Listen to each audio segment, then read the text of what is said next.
There's some text in the building, but I'm supposed to just log in. So. Sorry.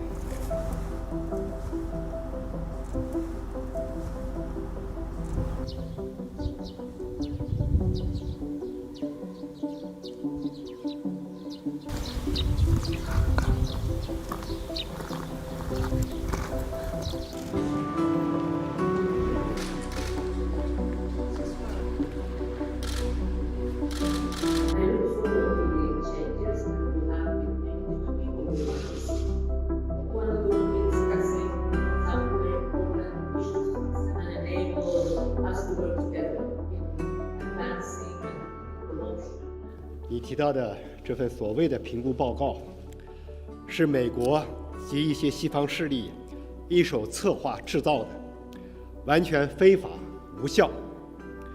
报告是虚假信息的大杂烩，是服务美西方以疆制华战略的政治工具。